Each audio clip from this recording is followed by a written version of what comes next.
Okay दोस्तों, next question देखते हैं। Question number 37। A monkey is climbing on a rope that goes over a smooth light pulley and supports a block of equal mass at the other and so that whatever force the monkey exerts on the rope, the monkey and the block move in the same direction with equal acceleration. If initially both were at rest, their separation will not change as time passes. ठीक है, यहां पर हमको prove करना है कि monkey and the block move in the same direction with equal acceleration. ये हमको प्रूव करना है कि जो मंकी है और जो ब्लॉक है दोनों सेम डायरेक्शन में जा रहे हैं और दोनों का इक्विलेशन, दोनों का जो एक्सिलरेशन है वो सेम है। ये हमको प्रूव करना है, पहला चीज। दूसरा चीज हमको ये प्रूव करना है टाइम के साथ इन दोनों का जो सेपरेशन है वो चेंज नहीं होना चाहिए। ठीक है, देखो इसमें कुछ इस टाइप का डायग्राम दिया गया है क्वेश्चन नंबर 37 में।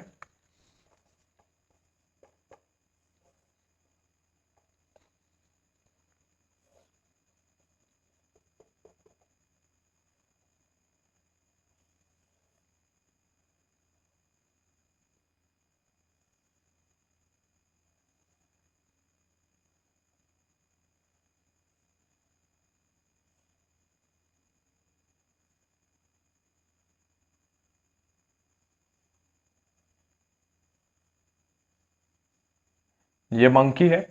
अब मेरा मंकी ऐसे ही बनता है, आप अपने हिसाब से बना लेना अपना मंकी। ठीक है, ये मंकी का पूंछ है है ना। इसका पैर भी होगा ऐसे। ठीक है, इसके पहले वाले क्वेश्चन में पैर बनाना भूल गए थे यहाँ पे पैर बना दिया है। ठीक है, अब देखो क्वेश्चन में क्या बोला गया है, मंकी है और रोप के दूसरे साइड एक मास लटका हुआ है। मंकी और ये जो मास है, जो ब्लॉक है, इन दोनों का मास सेम है। तो मान लेते हैं इसका मास कैपिटल एम है और इसका भी मास कैपिटल एम है। ठीक, अब क्वेश्चन में क्या बोला गया है, दोनों का एक्सिलरेशन सेम है और दोनों का एक्सिलरेशन का डायरेक्शन भी सेम है। ये हमको प्रूव करना है। ठीक है, तो इसको प्रूव करने के लिए हम लोग एक कॉन्ट्राडिक्टरी सिचुएशन लेते हैं। कॉन्ट्राडिक्टरी सिचुएशन मतलब कि हम लोग ये मान लेते हैं कि इन दोनों का एक्सेलरेशन सेम नहीं है ना, अलग अलग एक्सेलरेशन है और डायरेक्शन भी अलग है दोनों के एक्सेलरेशन का। और हम लोग प्रूव कर देंगे लास्ट में क्या आ जाएगा, दोनों का एक्सेलरेशन सेम आएगा। मतलब कि हम लोग मान के चलेंगे कि दोनों का एक्सेलरेशन अलग है, दोनों का एक्सेलरेशन का डायरेक्शन भी अलग है, लेकिन लास्ट में ये आएगा, जब उसको सॉल्व करेंगे तो ये आएगा कि दोनों का एक्सेलरेशन सेम है। ठीक है, देखो यहां पर मान लेते हैं ये जो मंकी है इसका एक्सेलरेशन ए है ऊपर की ओर और ये जो कैपिटल एम मास है इसका एक्सेलरेशन ए डैश है नीचे की ओर। मैंने ऐसा माना। ठीक है, तो यहां पर ले लो लेट अ कॉन्ट्राडिक्टरी सिचुएशन।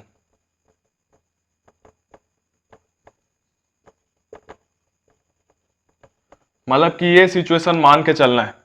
अब देखो यहां पर इस मंकी पर क्या क्या फोर्स लग रहा होगा, एफबीडी बनाओगे तो इस पर एक फोर्स लग रहा होगा ऊपर की ओर, टेंशन लग रहा होगा ऊपर की ओर, इस पर नीचे लग रहा होगा mg और ये a एक्सेलरेशन से ऊपर जा रहा है। अब इस मास को देखो, इस मास पर लग रहा होगा mg नीचे और ऊपर लग रहा होगा टेंशन t। सेम रोप है इसलिए टेंशन t होगा। अब इस मंकी के लिए क्या इक्वेशन लिखोगे, मंकी ऊपर जा रहा है तो t minus M G equal to M A, ये लिखोगे। और इस मास के लिए क्या इक्वेशन लिखोगे, mg minus T is equal to M A dash. ये दो इक्वेशन है।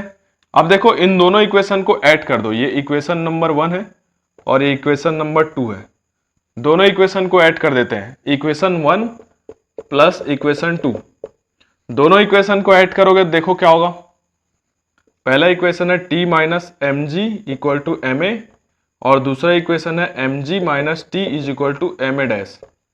दोनों को ऐड कर दो, ये t से t कैंसिल हो जाएगा, इधर मिलेगा mg minus M A, mg minus mg तो ये भी कैंसिल हो जाएगा, इधर मिल जाएगा 0 इज इक्वल टू इधर मिलेगा ma plus M A dash. ठीक है, तो यहां से देखो m कॉमन लेके इधर भेज दोगे 0 हो जाएगा, तो 0 is equal to a plus A dash. तो यहां से क्या करोगे, इस a को इधर ले आओ, तो a इज इक्वल टू क्या मिल जाएगा, माइनस ए हो जाएगा इधर आके, तो ये a डैश के इक्वल आ जाएगा। इसका मतलब ये है कि a dash equal to minus है। ठीक है, इसका मतलब ये है कि जो a डैश है वो a के इक्वल है, लेकिन इसका डायरेक्शन अपोजिट है। अपोजिट मतलब कि जो हमने माना है a डैश का डायरेक्शन वो नहीं है, a डैश का डायरेक्शन क्या है, ये है, ऊपर की ओर है, ये नेगेटिव साइन ये बता रहे हैं।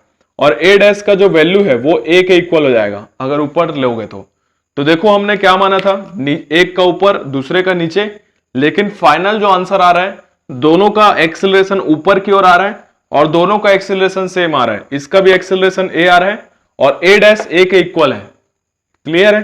तो पहला चीज तो प्रूव हो गया कि दोनों का एक्सेलरेशन का डायरेक्शन सेम है और दोनों का एक्सेलरेशन का मैग्नीट्यूड भी सेम है। ये क्लियर हो गया।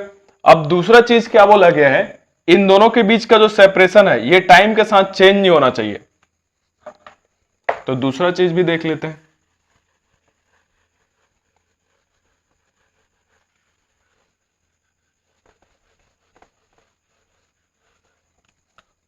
तो देखो हमको क्या मिला, a dash is equal to a मिला। ठीक है, मतलब इन दोनों का एक्सेलरेशन सेम है और डायरेक्शन भी सेम है।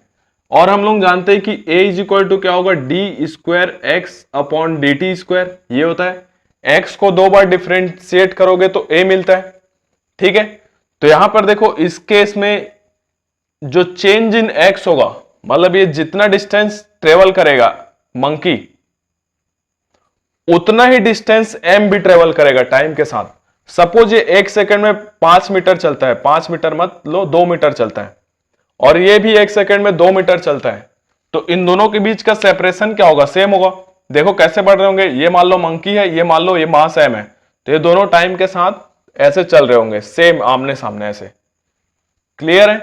तो इन दोनों के बीच का जो सेपरेशन है टाइम के साथ चेंज नहीं होता। तो ये भी एक्सप्लेन हो गया।